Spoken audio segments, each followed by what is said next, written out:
Good morning student, education study circle में आपका स्वागत है। तो आज से हम वैद्युत धारा के एनसीईआरटी प्रश्नों को स्टार्ट करेंगे। लेकिन स्टार्ट करने से पहले जिन स्टूडेंट ने अभी तक चैनल को सब्सक्राइब नहीं किया है तो प्लीज सब्सक्राइब कर ले। देखिए पहला क्वेश्चन जैसा कि आपको बोर्ड पे दिख रहा है, और इसके पहले जैसा कि हमने वैद्युत धारा में बहुत सारे निगमन किए तो उसी निगमन पे ही ये सारे क्वेश्चन सॉल्व हो गए। तो स्टूडेंट देखिए कि पहला क्वेश्चन जैसे कि आप देख रहे हैं कि यदि किसी कार सॉल्व करते हैं, पहला क्वेश्चन क्या है, किसी कार का संचायक बैटरी का विद्युत वाहक बल। देखिए विद्युत वाहक बल दे दिए। सबसे पहले देखिए फिजिक्स का क्वेश्चन सॉल्व करने से पहले जो दिया हो, मतलब कि क्या क्या आपको ज्ञात है, जैसे कि वोल्ट, विद्युत वाहक बल, जो भी इसमें दिया हो सबसे पहले उसको लिख लेते हैं। जैसे दिया ना किसी कार की संचायक बैटरी का विद्युत वाहक बल, विद्युत वाहक बल मतलब ई दे दिया है 12 वोल्ट, तो ये क्या है। फिर कह रहा है बैटरी का आंतरिक प्रतिरोध, आंतरिक प्रतिरोध मतलब स्मॉल आर 0.4 ओम। तो बैटरी से ली जाने वाली अधिकतम धारा का मान क्या थी। तो देखिए इसके पहले जैसे कि आप बहुत सारे वीडियो अगर हमारा देख रहे कंटिन्यू, तो हमने सेल में श्रेणी क्रम और आपका देखे थे समांतर क्रम संयोजन और मिश्रित क्रम संयोजन में हमने देखा था कि वहां पे हमने मैक्सिमम धारा को प्राप्त किया था।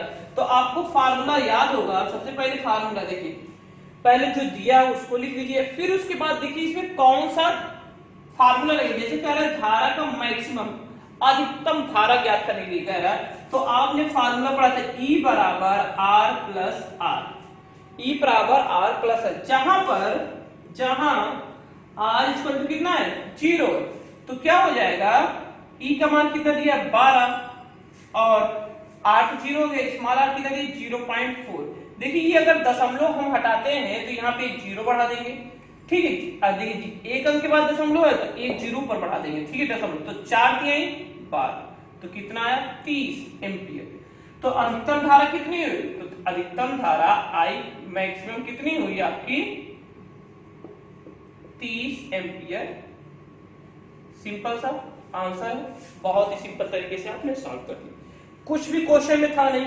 आप देख रहे हैं इतना आसान तरीके से सॉल्व हो गया, क्योंकि इसमें देखिए आपने पढ़ा था। अगर आप numerical step by step solve कर रहे हैं, अगर आपको फार्मूला याद है, तो यहाँ पे जो n था वो क्या थी, सेलों की संख्या थी। तो सेलों की संख्या यहाँ पे रिलेट है नहीं, तो देख रहे हैं, और आंतरिक प्रतिरोध दिया है और आपको क्या दिया, बाह्य प्रतिरोध का मान नहीं दिया है, तो जिसका मान नहीं दिया उसको क्या कर लेंगे 0, ठीक है।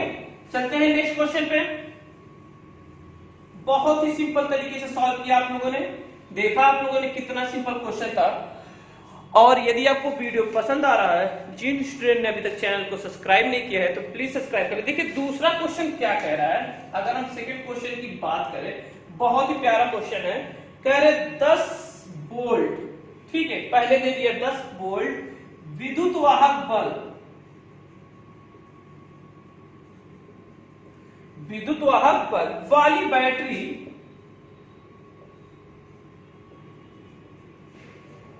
जिसका आंतरिक प्रतिरोध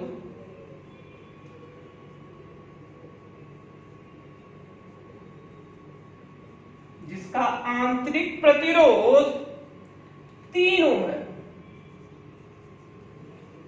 3 ओम है, किसी प्रतिरोधक से संयोजित है।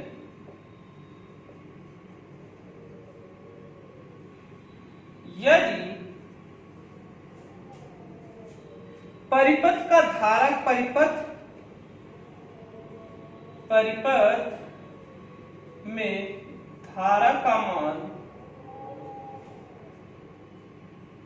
0.5 एम्पियर हो, तो प्रतिरोध का प्रतिरोध क्या है। जब परिपथ बंद हो तो सेल का टर्मिनल वोल्टता क्या होगी? टर्मिनल वोल्टता क्या होगी? ठीक, सॉल्व करते हैं। देखिए बहुत ही सिंपल क्वेश्चन है। ये क्वेश्चन को पहले एक बार आप लोग पढ़िए अच्छे से कि क्वेश्चन क्या कह रहा है। देखिए क्या कह रहा है कि 10 वोल्ट विद्युत वाहक बल, तो आपको क्या दे दिया है, दिया है क्या, सबसे पहले पढ़ते रहिए और आपको जो जो ज्ञात होता रहे वो लिखते रहिए। 10 वोल्ट विद्युत वाहक बल, बैटरी जिसका आंतरिक प्रतिरोध मतलब R 3 ओम दे दिया है, किसी प्रतिरोधक की संयोजित है, यदि प्रतिरोधक की धारा का मान, धारा I कितना दे दिया है 0.5 एम्पियर, ठीक है तो प्रतिरोध का प्रतिरोध क्या कीजिए, जब परिपथ बंद में हो तो सेल का टर्मिनल वोल्टता भी क्या कीजिए। तो सबसे पहली बात आपको प्रतिरोध का प्रतिरोध ज्ञात करना है, मतलब कि बाह्य प्रतिरोध ज्ञात करना है। इसमें क्या कह रहा है, प्रतिरोध का प्रतिरोध ज्ञात करने मतलब बाह्य प्रतिरोध ज्ञात करना है। तो आपने फार्मूला पढ़ा है I बराबर होता है E बराबर R प्लस R, ये फार्मूला आपने देखा, अभी को हमने इससे सॉल्व किया है इसके पहले, ठीक है। तो चलते हैं अब, जब ये फार्मूला है इसको देखो पक्षांतर कर दीजिए, इसको क्या करेंगे पक्षांतर करेंगे तो R प्लस R इधर हो जाएगा और E बराबर I कर सकते हैं, सिंपल है। E का मान कितना दिया है, E का मान दे दिया है 10 और I का मान कितना दिया 0.5, अगर 10 हम लोग हटाते हैं तो यहाँ पे एक जीरो बढ़ जाएगा तो कितना आएगा 20, 5 दूनी 10, तो ये 20 आ गया। R प्लस R 20 आ गया, तो R का मान कितना होगा, तो R प्लस R का मान कितना, देखिए स्मॉल r का मान कितना दिया है 3, तो 3 प्लस R बराबर 20, तो R का मान हो गया 20 माइनस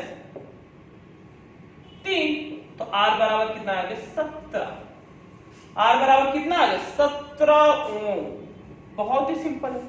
अब क्या कह रहा है, कह रहा है टर्मिनल वोल्टता, तो टर्मिनल वोल्टता निकालिए, टर्मिनल वोल्टता बराबर क्या हो जाएगा, टर्मिनल वोल्टता बराबर IR हो जाता है। तो I का मान कितना भी हम लोग निकाले, I का मान दिया है 0.5 और R का मान दिया है 17, तो कितना हो जाएगा V बराबर 17 5 85, 8.5।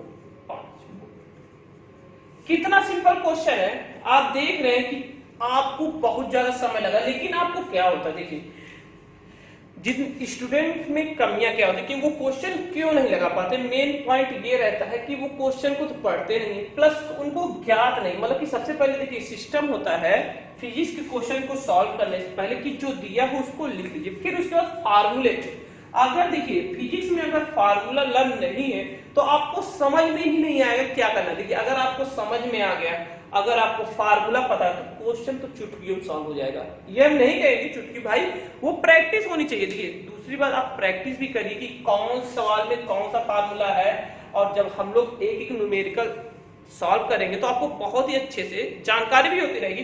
दूसरी बात, जो निगमन होते हैं फिजिक्स के उस पे बहुत ज्यादा कॉन्सेप्ट क्लियर करना पड़ता है, तो आपको हमने सारे निगमन, इसके सारे निगमन आपको बताए हैं, तो वहां पे जाके देखेंगे तो आपको हर पॉइंट अच्छे से क्लियर होगा और आपको समझ में आएगा कि कैसे कहां पे कौन से फार्मूले का प्रयोग होता है। ठीक है स्टूडेंट, अगर आपको वीडियो पसंद आ रहा है तो लाइक का बटन जरूर प्रेस करिए और शेयर जरूर कीजिए इस वीडियो को। चलिए नेक्स्ट क्वेश्चन, तीसरा क्वेश्चन देखते हैं। देखिए तीसरे क्वेश्चन में क्या बताया गया है। तीसरा क्वेश्चन में दो क्वेश्चन है।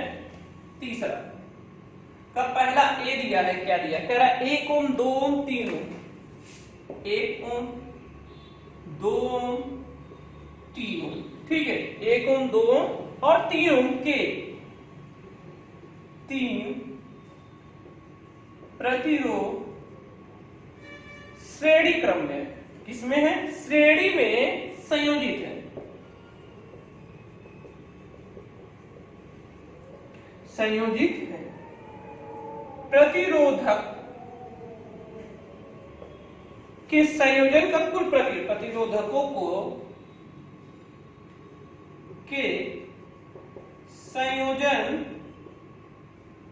का कुल प्रतिरोध क्या है।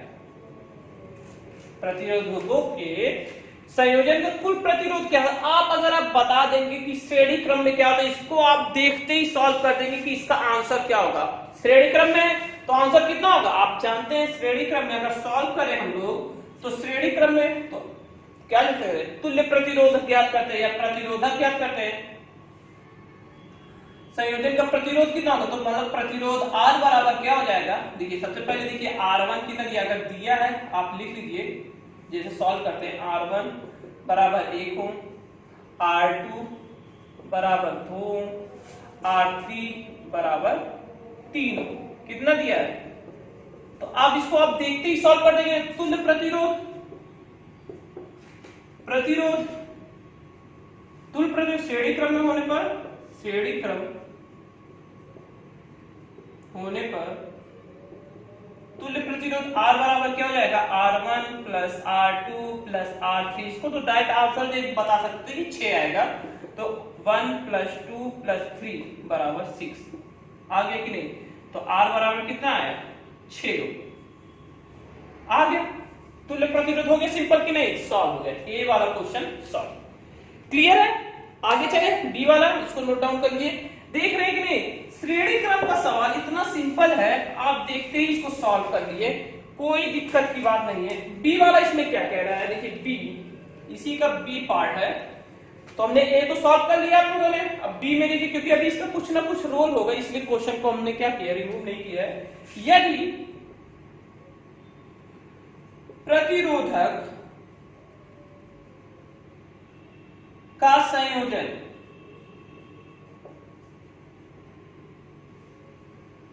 किसी 12 वोल्ट की बैटरी जिसका आंतरिक प्रतिरोध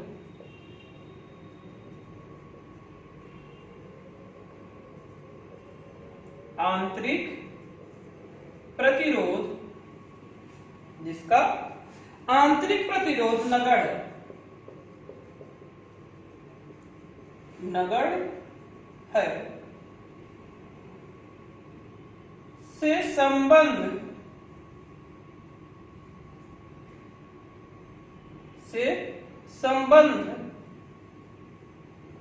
है, तो प्रत्येक प्रतिरोधक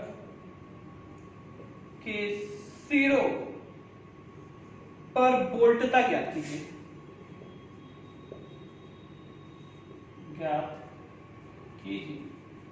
देखिए सबसे पहले इसमें क्या कहा है, सबसे पहले बात इसमें कह दिया है कि आंतरिक जो हमारा प्रतिरोध है, आंतरिक प्रतिरोध के बारे में बात करें तो इसमें शून्य कर दिया। तो सॉल्व करते हैं, अगर हम सॉल्व करें तो देखिए सॉल्व करें तो दिया क्या है इसमें, अगर इसमें दे रहा है 12 वोल्ट, E बराबर कितना दे दिया है, 12 वोल्ट, ठीक है।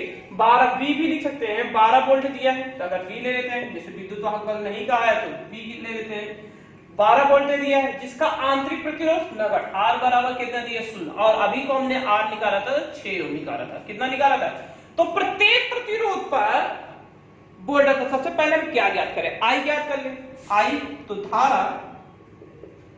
धारा I बराबर V अपान R, V अपान R इसलिए क्योंकि R तो 0 है, R प्लस R तो 0 है, V बराबर R, तो V बराबर R, V का मान कितना दे दिया है 12 और R का मान 6, तो कितना आएगा 2, I का मान 2 एम्पीयर आ गया।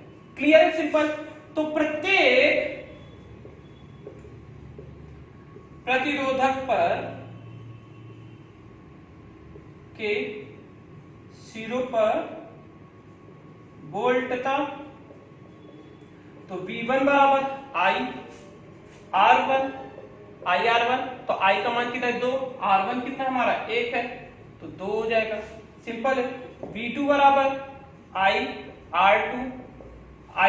R2 सॉरी, यहां पे देखिए तो प्रत्येक पे कहा है, इसीलिए यहां पे ध्यान रखिए कि I इसका मान कितना है 2 और इसका मान 1, अब यहाँ पे कितना है 2 इंटू 2 बराबर 4 हो जाएगा, ठीक है। V3 बराबर I R3, तो कितना हो जाएगा, इसका मान कितना दिया है हमारा, I का मान 2 और 3 6। अगर पूछा जाए तो कह रहा है संबंध प्रतिरोध सिरे पे वोल्टता ज्ञात कीजिए। तो कुल वोल्ट कितना होगा 6 4 10 2 12। सिंपल सा, इसको आप नोट कर सकते हैं, वोल्ट वोल्ट। ठीक, कोई दिक्कत है? बहुत ही सिंपल क्वेश्चन है। इसी तरीके से सारे क्वेश्चन सॉल्व किए जा सकते हैं। देख रहे हैं ना कितना सिंपल क्वेश्चन। इसके पहले वाले में हमने प्रतिरोध ज्ञात किया था श्रेणी क्रम में, अब हमने क्या किया वोल्टेज ज्ञात कर लिया। आगे चले, इसको रिमूव करते रहे। ठीक है, क्वेश्चन बहुत ही सिंपल है। ये होता क्या है कि आप पे डिपेंड करता है कि आप कैसे क्वेश्चन को सॉल्व करते हैं। ये आप पे डिपेंड करता है कि आपको कौन से मेथड पे सॉल्व कर रहे हैं।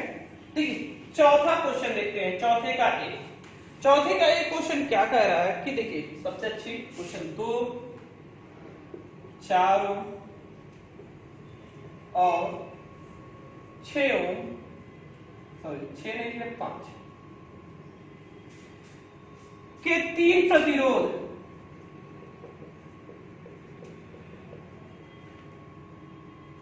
प्रतिरोधक पार्श्व से पहले, इसके पहले वीडियो जब हम लोग क्वेश्चन सॉल्व कर रहे थे एनसीईआरटी के, तो आपने देखा था पार्श्व में संयोजित है। तो पार्श्व मतलब क्या होता है, कमेंट करके जरूर बताइए कि पार्श्व शब्द मतलब क्या होता है, क्योंकि अगर पार्श्व शब्द मतलब ही नहीं समझ में आएगा तो क्वेश्चन सॉल्व कैसे होगा। में संयोजित है, संयोजन का कुल प्रतिरोध क्या है। तो आप देखिए सॉल्व हम लोग कर देंगे। देखिए इसमें दिया क्या है, दिया हमने पता कि सबसे पहले दिया है, लिख लीजिए R1 बराबर कितना दिया है 2 ओम, R2 बराबर दिया है 4 ओम, R3 बराबर दिया है 5 ओम। ठीक है, कह रहा पार्श्व मतलब है कि समांतर क्रम, पार्श्व में संयोजित है तो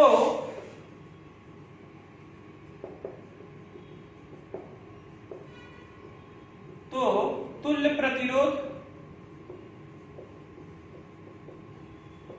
R बराबर क्या हो जाएगा, तो यहाँ पे R बराबर होगा नहीं 1/R बराबर 1/R1 plus 1/R2 plus 1/R3। Clear है? तो यहाँ पे लिखेंगे क्या हो जाएगा 1/2 प्लस 1/4 प्लस 1/5। एलसीएम ले लीजिए, एलसीएम कितना आएगा 20 आएगा, 5 और 20 सिंपल सा 20 एलसीएम आएगा, तो यहाँ पे 10 हो गया और यहाँ पे 5 हो जाएगा। ठीक है, और यहाँ पे 4 बराबर 19/20। तो 1/R बराबर क्या है 19/20, तो R बराबर कितना आएगा 20/19। इतना प्रतिरोध, कुल प्रतिरोध जो है इतना ओम होगा। सिंपल सा क्वेश्चन सॉल्व। ए वाला क्वेश्चन सॉल्व हो गया। बहुत ही सिंपल है कि नहीं? कमेंट करके जरूर बताइए क्वेश्चन करने में आपको कैसा लग रहा है, मजा आ रहा है कि नहीं आपको। देख रहे हैं इतना सिंपल क्वेश्चन है, कहने वाली बात नहीं। तो इसको हम ए वाला थोड़ा सा रिमूव कर दे रहे हैं। तो ये जानते रहिएगा 2 4 5 है, 2 4 5 ध्यान में रखिएगा क्वेश्चन, नहीं तो सॉल्व करने में दिक्कत होगी थोड़ी सी। अगर थोड़ा सा बी वाले में क्या कह रहे हैं, यदि संयोजन को, अब देखिए क्या कह रहा है, यदि संयोजन को 20 वोल्ट के वैद्युत वाहक बल, 20 वोल्ट के वैद्युत वाहक बल की बैटरी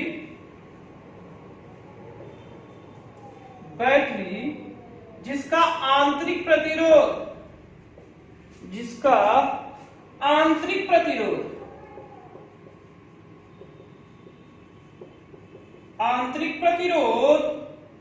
नगण्य है से संबंध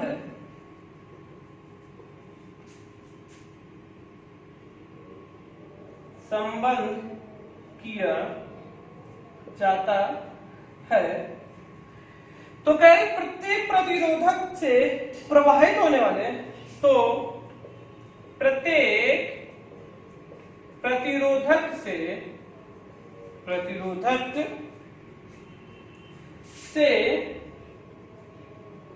प्रवाहित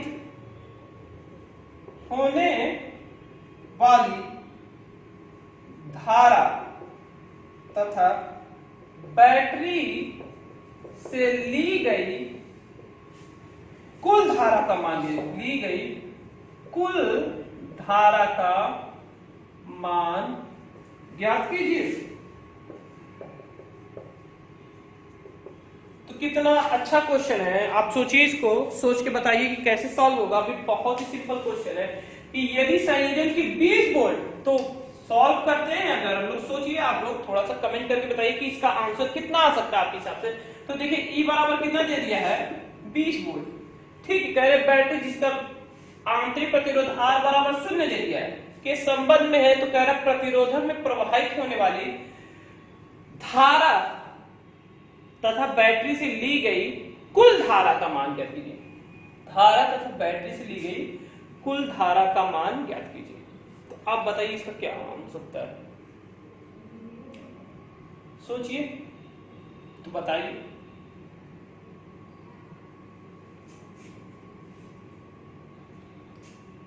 कुछ समझ में आ रहा है आप लोगों को? तो आपने देखा, सबसे पहली बात, अगर आप जान रहे हैं कि इसका जो I बराबर क्या होता है, आप इसमें कुछ नहीं करना है। तो हम जान रहे हैं इसके अलग अलग के धारा का मान लिया, तो अभी हमने आपको बताया कि 2, 4, 5 याद रखिएगा।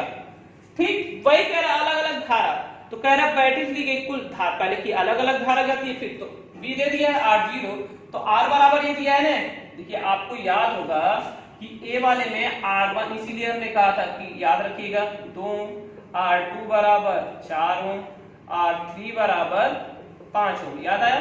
तो निकालते हैं I बराबर, I1 निकाल लेते हैं, तो V, तो E लिखिए चाहे V अपान R, V अपान R कितना है 20/2, तो 10 हो गया। I2 बराबर V अपान R1 या R2 हो गया 20/4, तो कितना हो जाएगा 5। I3 बराबर V अपान R3, तो 20/5, तो हो जाएगा 4। तो कुल धारा बराबर, कुल धारा I बराबर I1, I2, I3, कितना सिंपल क्वेश्चन है, देख रहे हैं 10, 5, 4, कितना आया 19। तो कुल धारा कितना बहेगी, 19 एम्पियर बहेगी। क्वेश्चन कितना समय लगा क्वेश्चन सॉल्व करने में? आप देख रहे हैं कि ये जो सारे क्वेश्चन है बहुत ही सिंपल तरीके से सॉल्व किए, क्योंकि ये सारे पिछले से रिलेट है, मतलब कि पीछे अगर चैप्टर देखेंगे तो सब रिलेट है, क्योंकि हम लोग जब हम निगमन करते हैं तो ये सारे निगमन में हमने सारी प्रक्रिया देखी है। अगर आप श्रेणी क्रम समांतर क्रम को अच्छे समझे तो ये सारी प्रक्रिया देखी है, और जिसके बाद आपको कोई भी कंफ्यूजन नहीं होगा इन सारे क्वेश्चनों को सॉल्व करने में दोस्तों। तो चलते हैं नेक्स्ट वीडियो में, नई जानकारी सब प्रस्तुत होंगे। अगर कहीं पे कोई भी आपको कंफ्यूजन हो और कुछ नहीं समझ में आए तो कमेंट करके जरूर बताइएगा। और अगर आपको वीडियो पसंद आए, जो लोग नए चैनल पे नए हैं वो चैनल को जरूर सब्सक्राइब करिए। नए वीडियो में नई जानकारी प्रस्तुत होंगे दोस्तों। नमस्कार दोस्तों।